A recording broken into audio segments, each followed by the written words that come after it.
पूरे साल के लिए अगर आप देखें तो जो रेवेन्यू ग्रोथ एक्सपेक्ट करके चल रही है लोकल करेंसी में, ये तकरीबन आप देखें 3 से लेकर 5% की। इसके अलावा आप देखें तो सबसे ज़्यादा इंपॉर्टेंट हो जाता है कि न्यू बुकिंग्स कैसी देखने को मिली। तो इसमें तकरीबन आप यूएस डॉलर के लिहाज से देखें तो 6%, लोकल करेंसी में 1% की बढ़त यहाँ पर आपको देखने को मिली है।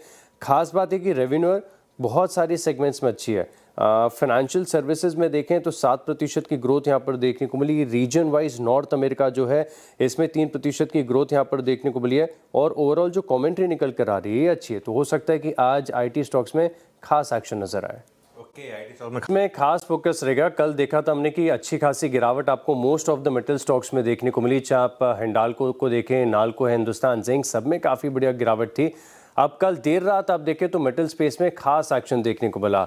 एलएमई में आप कीमतें एल्युमिनियम की देखें तो तकरीबन 8% तक लुढ़क गई थी। सिल्वर की कीमतें ऑलमोस्ट आप देखें तो 10% तक का करेक्शन रहा। गोल्ड करेक्ट हो गया। कॉपर में गिरावट आपको देखने को मिली। इनफैक्ट एल्युमिनियम में आप देखें तो खबर भी निकल कर आ रही है कि 2020 के बाद चाइना में सबसे ज़्यादा स्टॉक पाइल यहाँ पर देखने को मिल रहा है। डिमांड को लेकर अब अचानक से कंसर्न्स यहाँ पर देखने को मिल रहे हैं। ये बात मैं कर रहा हूँ एल्युमिनियम की। लेकिन साथ में आप देखें तो एक कोरिलेशन यहाँ पर देखने को मिलता है डॉलर इंडेक्स और मेटल की कीमतों में। तो इसका भी असर है क्योंकि कल देर रात को डॉलर इंडेक्स में थोड़ी सी बढ़त यहाँ पर देखने को मिली। तो बाकी के सारे जो मेटल स्पेस के हैं यहाँ पर एक कट देखने को मिला। अब कल की गिरावट के बाद देखना होगा कि आज स्टॉक्स कैसे रिएक्ट करें। लेकिन ओवरऑल आप देखें तो ग्लोबल मार्केट्स में मेटल्स करेक्ट हुए हैं। एसबीआई खास फोकस में देखने को मिलेगा क्योंकि एसबीआई फंड्स ने डीआरएचपी यहाँ पर फाइल कर दिया और इशू होगा तकरीबन 13,000 करोड़ का पूरा ओएफएस होगा, जहां पर आप देखें तो एसबीआई अपनी 6.3% हिस्सेदारी ओएफएस के माध्यम से बेचेगा। और ये जो फंड मैनेजमेंट है ये दरअसल जेवी है एसबीआई के बीच में और साथ में एक फ्रांस बेस्ड कंपनी है, इसके साथ इसका जेवी है। अब दरअसल अगर आप देखें तो ये एएमसी स्पेस बहुत ज़्यादा क्राउडेड होती जा रही है। ये 7th एएमसी होगी जिसकी लिस्टिंग यहाँ पर देखने को मिल सकती है। और मार्केट शेयर के लिहाज से पूरे फंड मैनेजमेंट में ऑलमोस्ट आप ये समझ लीजिए कि 16% का मार्केट शेयर ये ग्रैब करते हैं। 16.32 लाख करोड़ के आसपास का एयूएम है। तो स्पेस लगातार क्राउडेड हो रही है। लेकिन एसबीआई को पैसा मिलेगा तो देखेंगे कि स्टॉक कैसे रिएक्ट करता है। ओके यहाँ पर आप नजर रख के चल सकते हैं। नेस्ले में दरअसल आप देखें तो इनकी एक वो मंच आती है तो उसका 225 करोड़ का एक्सपांशन कर रहे हैं जिससे कैपेसिटी करीब 8,300 टन देखने को मिलेगी।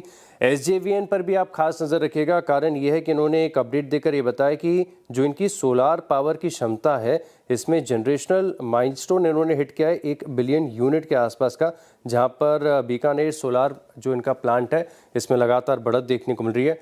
लेमन ट्री की तरफ से रोज़ हम अपडेट्स देखते हैं नए होटल्स शुरू करने का और अब इन्होंने एक नए रिजॉर्ट की शुरुआत की है। मुंबई से सटा इलाका है लोनावला, यहाँ पर आप नज़र रखेंगे। फर्स्ट सोर्स सोल्यूशन कुछ दिन पहले हमने देखा था कि विप्रो और हेक्सावेयर की तरफ से अपडेट्स आए थे। तो सिमिलर एआई जो एजेंटिक प्लेटफॉर्म होते हैं, प्रोडक्ट होते हैं, ये इनकी तरफ से लॉन्च हो रहे हैं। और मेटल्स के साथ आप देखें तो आज गोल्ड फाइनेंसिंग कंपनीज इनको भी आप रडार पर रखेगा। अब दरअसल गोल्ड फाइनेंसिंग कंपनीज इसके लिए रडार पर रखनी है क्योंकि जब सोने में तेजी आ रही थी ये गोल्ड फाइनेंसिंग कंपनीज बढ़ रही थी हायर एलटीवी के चलते। अब दरअसल आप देखें तो यहाँ पर कल देर रात को सोने की कीमतों में अच्छी खासी गिरावट आपको देखने को मिली है 5% की। एक महीने में 11% का कट है। हाई से आप देखें तो 13% तक लुढ़क चुके हैं। तो माना जा रहा है कि इनकी जो एलटीवी है वो घट सकती है। इसके चलते गोल्ड फाइनेंसिंग कंपनीज भी रडार पर रखेंगे। Gold finance